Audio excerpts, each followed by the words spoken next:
এখান থেকে 2 চামচ টক দই দেব। আমার মানে কেনা এটা। আর আমি পানিটা সরাই শুধু দেব 2 চামচ। এই দেওয়া হলো, কিন্তু এরপরেও আমি এটারে আরো বেশি করে চিনি দেব। আমি অনেক কম চিনি খাই, এই জন্য এখান থেকে চিনিও দেবো 2 চামচ। কিন্তু আমার দই কিন্তু অনেক, এই চামচের 2 চামচ অলরেডি দিচ্ছি। আর একটু দিয়ে দেখাই, এরকম 2 চামচ চিনি দেবো। যতবারই মিশাবো ততবারই আমার এটারে দিয়ে মিক্স করব। আমি স্ট্রেনারের উপরে একটু ছেঁকে নেব, কারণ নিচের পোড়া দাগ টাগ যদি থাকে সেইটারে ছেঁকে নেব।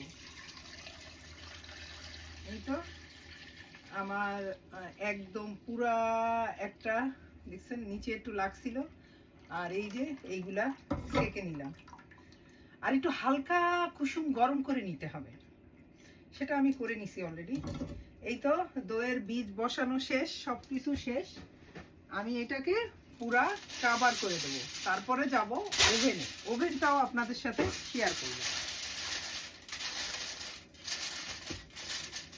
এই যে ready to go to oven. Okay, ওভেনের মধ্যে দিছি, আমার ওভেনটারে প্রি হিট করে রাখছি একদম গরম। এখন দিছি ওয়ার্মারে দিয়ে এটারে ঢেকে। এত বেশি ভরাভরি হয়ে গেছে, এই জন্যে আমি ওই দেওয়ার ভিডিওটা করতে পারি নাই, কিন্তু আপনারা দেখেন এখন আমি এটা ঢেকে দেব। মানে ওয়ার্মে থাকবে কোনো, এই যে চলতেছে কিন্তু আমার ওভেন। আমার দই বানানোর প্রসেস দেখালাম, এন্ড অফ দ্য ডে দই আমার হাতে বানানো দইয়ের এটা একেবারে লাস্ট। আর এটা খেতেও কিন্তু অনেক মজা। তা পুরো রেসিপিটা আপনারা দেখবেন, ভালো লাগলে লাইক কমেন্ট শেয়ার করবেন। আমি এরকম রেসিপি আপনাদের আরও দেবো।